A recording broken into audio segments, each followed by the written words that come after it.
Mus'ab itu adalah seseorang yang sangat terikat dengan kemewahan. Makanannya dari makanan yang mewah, pakaiannya pakaian yang mewah, tempat tinggalnya tempat tinggal yang mewah. Cabut seluruh kenikmatan tersebut agar dia tersiksa dan dia kembali kepada agama jahiliyah.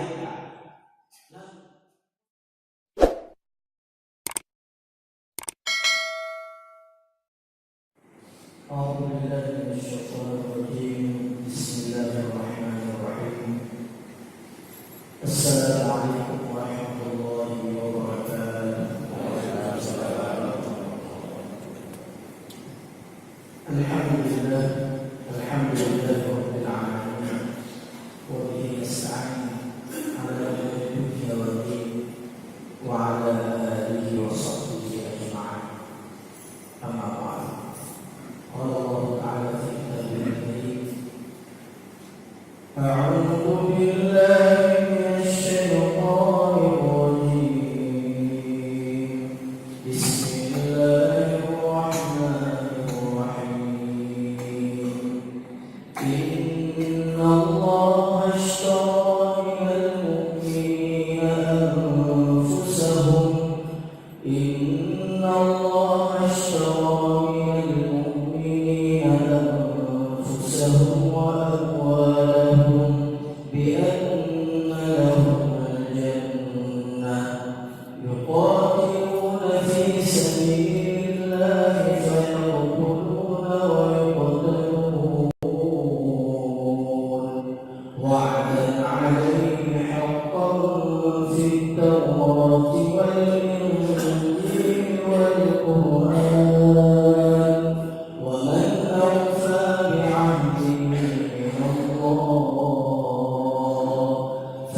Hadirin sekalian jemaah salat subuh yang dimuliakan oleh Allah Subhanahu wa taala.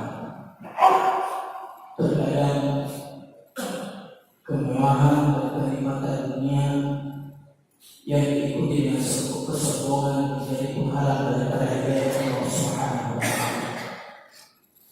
Tetapi ada juga orang yang beriman dengan harta kenikmatan di dunia, tidak sombong, tidak mampu, lalu datang dan bersyukur kepada Allah Subhanahu wa taala. Dan inilah yang berlaku kepada seorang sahabat Rasulullah sallallahu alaihi wasallam yang bernama Mus'ab bin Umair. Mus'ab bin Umair ini adalah merupakan keturunan daripada Quraisy, keluarga daripada Rasulullah sallallahu alaihi wasallam. Pada saat umat Islam dan Islam pertama diperjuangkan oleh Rasulullah SAW di Mekah, Rasulullah SAW menggunakan rumah seorang sahabat Al-Aqram bin Al-Aqram yang jauh daripada kota Mekah, tepatnya dekat dengan Bukit Safa. Pada saat itu ibadah dan dakwah Rasulullah SAW masih tersembunyi karena orang-orang Quraisy, orang-orang jahiliyah yang memboikot, yang menyakiti orang-orang yang beriman kepada Allah dan Rasul-Nya. Pada saat itu kehidupan Mus'ab bin Umair penuh dengan kelimpahan harta, penuh dengan kemewahan. Bahkan seorang sahabat mengatakan bahwa keadaan Mus'ab bin Umair pada saat itu, Al-Bara bin Azib mengatakan, saya tidak pernah melihat seseorang seperti Mus'ab bin Umair, ka'annahu min rijalil jannah, seolah-olah penampilannya itu, ketamparannya, kerapiannya dan indahnya Mus'ab bin Umair tersebut seolah-olah dia adalah ahli surga. Akan tetapi Mus'ab bin Umair masih belum beriman kepada Allah Subhanahu wa taala. Kehidupannya yang sangat mewah yang dimanjakan oleh ibunya yang merupakan seorang saudara kaya. Bahkan ketika dia bangun dari tidur, makanan sudah tersedia. Sandalnya adalah sandal dari Al-Qur'an dari yang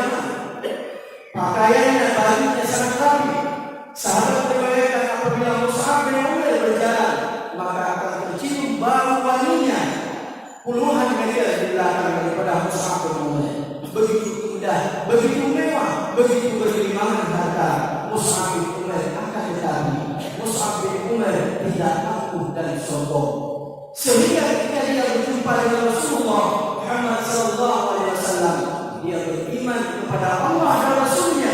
Dia mendapatkan cahaya dan hidayah daripada Allah Subhanahu wa Ta'ala.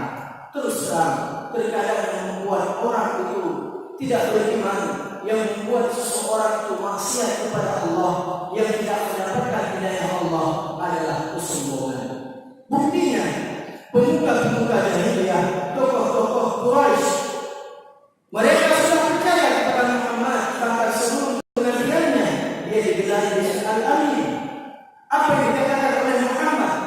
Bahkan kalau Muhammad mengatakan apabila ada pasukan di belakang gunung Uhud, apakah Abu Jahal, Abu Lahab akan percaya?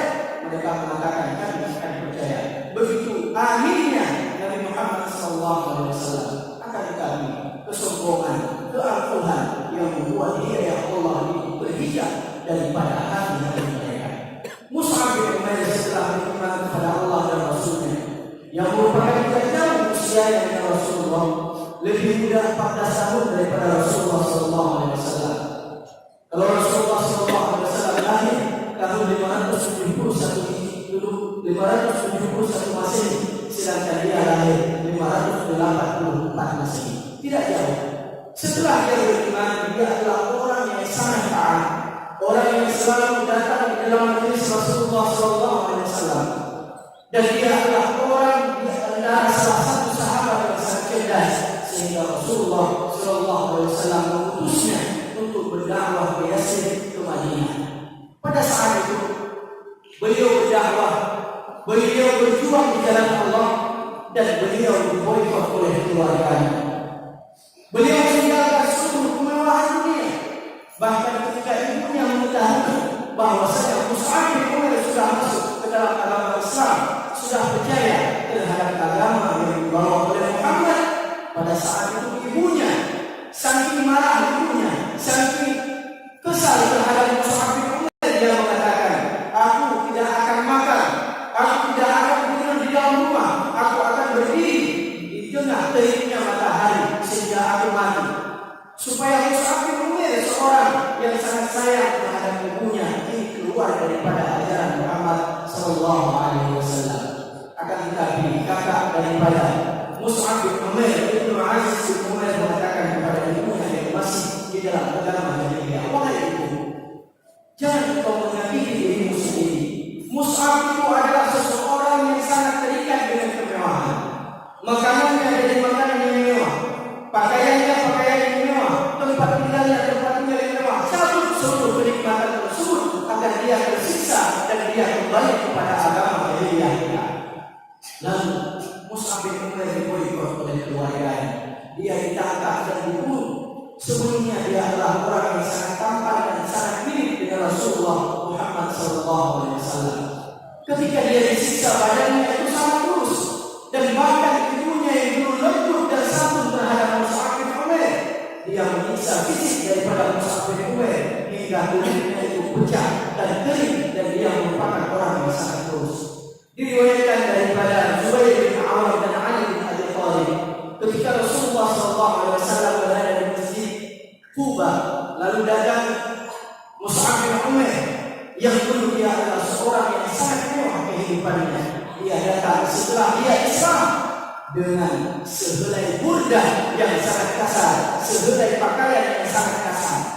Lalu Rasulullah SAW mengatakan kepada para sahabat, wahai sahabatku, Mus'ab bin Umair ini adalah orang yang hidupnya mewah, pakaiannya mewah, makanannya mewah, rambutnya rapi, pakaiannya rapi, dan dia memiliki harta yang sangat banyak. Akan tetapi dia menjual seluruh hartanya demi mendapatkan kebahagiaan yang abadi, mendapatkan ridha Allah Subhanahu wa Ta'ala. Hadirin yang dirahmati Allah, perjuangan kita terhadap Islam terkadang ada yang harus kita korbankan. Mus'ab bin Umair mengorbankan kehidupan mewahnya demi agama Allah, demi jihad di jalan Allah Subhanahu wa Ta'ala. Perang dia di dalam Islam, dia adalah orang yang diutus oleh Rasulullah untuk mendakwahkan agama Islam ke Yatsrib, di mana pada saat itu dia berjumpa dengan Sa'ad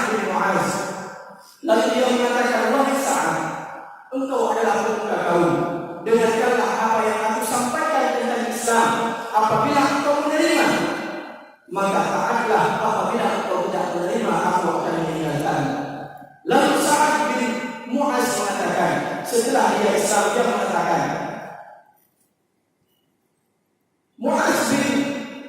Muaz bin Umair dia mengatakan bahwasanya seseorang sahabat Rasulullah SAW yang sebelum menyampaikan Islam sudah nampak pada dirinya keislaman yang sangat nyata.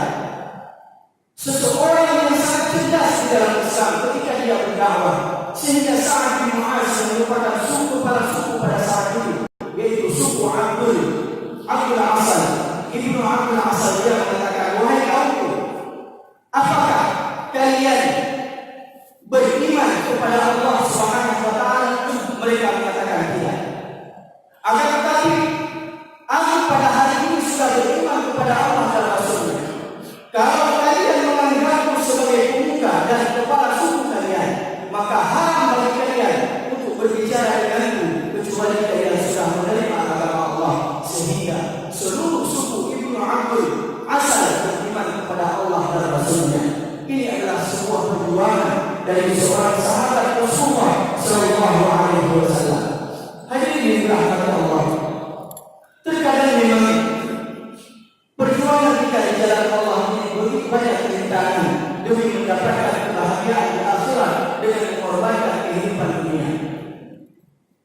Mus'ab bin Umair ketika dia berjihad di jalan Allah ketika perang Uhud, tugasnya yang diberikan oleh Rasulullah adalah pemegang panji Rasulullah, pemegang bendera Rasulullah Sallallahu Alaihi Wasallam. Dia memegang panji Rasulullah dengan tangan kanannya. Pada saat itu, seorang tokoh Quraisy yang merupakan pejuang daripada suku atau bangsa jahiliyah, orang-orang kafir, orang-orang musyrik, dengan ketika dia melihat Mus'ab bin Umair di tengah peperangan ketika memegang panji Rasulullah SAW, dengan penuh keberanian dia mengira itu adalah Rasulullah, karena sangat miripnya antara Mus'ab bin Umair dan Rasulullah, karena sama-sama tampan. Orang yang sangat tampan sehingga dia mirip dengan Rasulullah.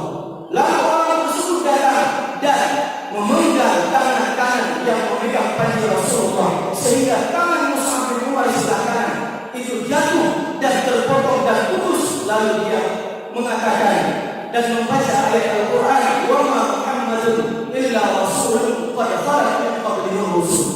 Setelah panji dari tangan kanannya jatuh, dia memiliki tangan kiri dan diambil bendera Rasulullah dengan tangan kirinya.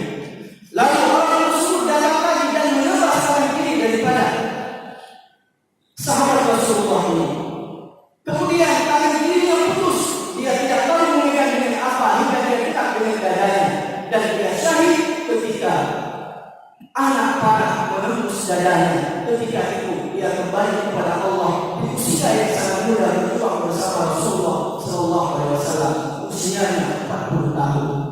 Hadirin yang dirahmati Allah, Rasulullah Sallallahu Alaihi Wasallam setiap selesai peperangan, beliau melihat keadaan para pasukannya, melihat keadaan para sahabatnya, sehingga ketika beliau melihat jasad daripada Mus'ab bin Umair, beliau sangat sedih. Beliau mengatakan, minal mu'minina rijalun sadaqu ma 'ahadullah wa rasuluh. Di antara orang-orang yang beriman ada pemuda-pemuda yang menunaikan janjinya dengan Allah Subhanahu wa taala. Engkau wahai Mus'ab bin Umair, engkau adalah seorang sahabatku yang kehidupanmu itu sangat mewah, kehidupanmu itu sangat bahagia. Lalu engkau menjual seluruh kebahagiaan dunia demi mendapatkan kebahagiaan akhirat. Aku bersaksi wahai Mus'ab bin Umair bahwasanya engkau adalah keluarga daripada ahli-ahli surga. Engkau telah menunaikan janjimu dengan Allah Subhanahu wa taala. Hadirin yang dirahmati Allah, ini adalah perjuangan seorang sahabat yang bernama Mus'ab bin Umair. Maka diri kita pada hari ini apa yang kita perjuangkan? Apakah suara jihad yang Allah memanggil kita? Inna Allah ishtara minal mu'minin. Allah memberi daripada orang-orang mukmin anfusahum, jiwa mereka, wa amwalahum, harta mereka. Apa yang akan Allah bayar kepada kita? Bi anna lahumul jannah, dan kepada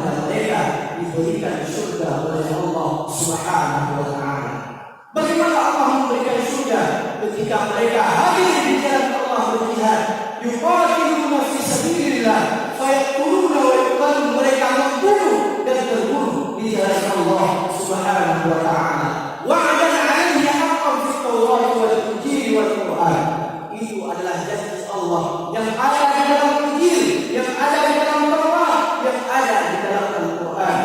Wa man awfa bi 'ahdihi min Allah, adakah yang lebih menepatinya daripada Allah, yang lebih menepati janjinya daripada Allah Subhanahu wa taala? Tidak. Allah tidak pernah mengingkari janji-janjinya, sehingga kesyahidan diberikan kepada Mus'ab bin Umair yang merupakan seorang sahabat yang merelakan kehidupan dunia demi kehidupan akhiratnya. Hadirin yang dirahmati Allah, pada hari ini, apakah jihad tersebut masih ada atau pintu jihad sudah tertutup? Jihad tersebut masih ada, pintu jihad masih terbuka. Jihad yang ada hari ini yang pertama adalah jihad konstitusi. Bagaimana kita memilih pemimpin-pemimpin yang mau berjihad di jalan Allah, yang mau memperjuangkan agama Allah. Bantu mereka dari harta kita. Jangan biarkan mereka sendiri berjuang di jalan Allah. Jangan biarkan mereka miskin ketika berjuang di jalan Allah. Bantu dengan harta kita, bantu dengan tenaga kita, bantu dengan otak kita, agar mereka menjadi perwakilan daripada umat Islam. Karena orang-orang kafir akan mengeluarkan modal sebesar-besarnya agar wakil daripada mereka yang akan membangkitkan ideologi mereka ini bisa memimpin umat Islam. Yang kedua, jihad ekonomi. Kita masih berada pada ekonomi menengah bawah. Ekonomi umat Islam ini masih rendah. Umat Islam masih diidentikan dengan orang-orang yang miskin. Maka bangkitkan ekonomi syariah, bangkitkan ekonomi Islam, dan itu adalah jihad ekonomi kita. Berikan modal dan investasi kita yang terbesar pada ekonomi Islam, perusahaan-perusahaan Islam yang dapat memperkerjakan orang-orang Islam, yang memperkerjakan pemuda-pemuda Islam yang taat kepada Allah dan Rasulnya. Bangkitkan ekonomi, dan itu adalah jihad ekonomi kita. Yang ketiga, jihad sosial. Bagaimana Islam memerintahkan masalul ladzina yunfiquna amwalahum fi sabilillah, ibarat orang-orang yang menyedekahkan hartanya, menginfakkan hartanya di jalan Allah. Kamathali habbah, ibarat bumi ambat sab'a sanabila, setiap satu benih tumbuh 7 benih yang lain. Wa fi kulli sunbulatin mi'atu habbah, dan di setiap benih yang 7 tersebut tumbuh berbenih itu 100 benih yang lain. Itulah ibarat bagaimana jihad sosial kita. Apabila ada tetangga kita yang membutuhkan, maka perhatikan. Apabila ada masyarakat kita yang membutuhkan bantuan, maka perhatikan. Dan itu adalah jihad dari sisi sosial kita. Kemudian yang keempat, kita juga masih terbuka pintu jihad atau jihad pendidikan. Mensalaka tariqan yaltamisu bihi ilman sahala Allahu lahu tariqan ilal jannah. Barang siapa yang membuka jalan untuk orang menuntut ilmu, maka Allah akan memudahkan baginya jalan menuju surga Allah Subhanahu wa taala. Orang-orang yang menuntut ilmu pengetahuan agama, orang-orang yang menuntut ilmu fardu kifayah untuk menegakkan agama Allah, untuk menegakkan ekonomi Islam, untuk menegakkan as-siyasah al-syar'iyyah, mereka adalah orang yang dianggap berjihad di jalan Allah Subhanahu wa taala. Rasulullah sallallahu alaihi wasallam bersabda, "Man kharaja fi talabil ilmi," siapa saja yang keluar untuk menuntut ilmu, keluar dari rumahnya untuk menuntut ilmu, fahuwa fi sabilillah, maka dia berada di jalan Allah, maka yang dia lakukan adalah jihad di jalan Allah, hatta yarji'a, sampai dia kembali ke rumahnya. Maka jihad pendidikan ini bukan sangat penting. Falau la nafa'u min kulli firqatin minhum, seandainya di antara kelompok kalian ta'ifatun yatafaqahu fi-din, ada orang-orang yang tafaqquh, yang belajar ilmu agama sebagaimana Mus'ab bin Umair mendalami ilmu agama dan menjadi utusan Rasulullah ke Madinah, maka menuntut ilmu itu adalah jihad. Karena orang-orang yang menuntut ilmu, apabila dia keluar dari rumahnya dan dia kembali kepada Allah, dia dianggap berjihad dan syahid fi sabilillah, karena orang yang belajar di jalan Allah Subhanahu wa taala. Maka hadirin yang dirahmati Allah, pintu jihad itu belum tertutup. Mari jual jiwa kita, jual harga kita. Untuk apa kita dapatkan? Kita kita mendapatkan syurga daripada Allah. Di anna lahul jannah, Allah berikan kepada kita syurga. Jihad kita hari ini adalah jihad politik. Bagaimana kita memilih pemimpin-pemimpin yang taat kepada Allah. Apabila umat Islam tidak memperhatikan politik, maka mereka akan dipimpin oleh politikus yang tidak akan memperhatikan umat Islam. Mari kita jihad di dalam ekonomi kita. Belanjalah di koperasi-koperasi syariah, belanjalah di koperasi-koperasi Islam yang memperjuangkan dan mendekatkan sebagian daripada keuntungan untuk umat Islam. Ini adalah jihad daripada ekonomi kita. Jihad sosial kita, bagaimana kita memperhatikan umat Islam yang sedang membutuhkan bantuan, bagaimana kita memperhatikan orang-orang yang sedang membutuhkan pertolongan, bagaimana kita memperhatikan keluarga, kerabat, tetangga dan masyarakat kita yang sedang membutuhkan dan kesakitan. Ini adalah jihad sosial kita. Dan yang terakhir, jihad pendidikan. Mari kita berikan beasiswa kepada anak-anak kita yang mau belajar agama. Mari kita ciptakan satu lingkungan yang merupakan lingkungan yang penuh dengan pendidikan agama.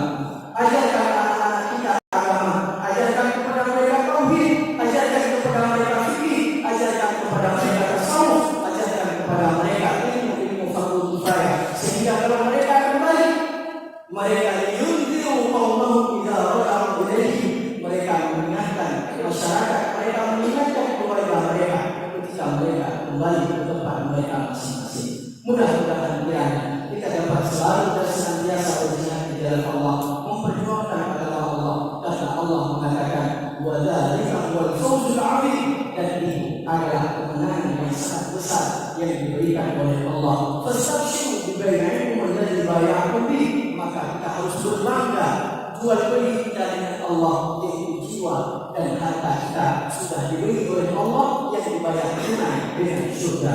Amin ya rabbal alamin. Mudah-mudahan kiranya bermanfaat bagi saya sendiri dan bagi jemaah sekalian. Hadanallahu wa iyyakum ajma'in. Astaghfirullahaladzim wa lakum. Subhanakallahumma wa bihamdika, asyhadu an la ilaha illa anta, astaghfirullah.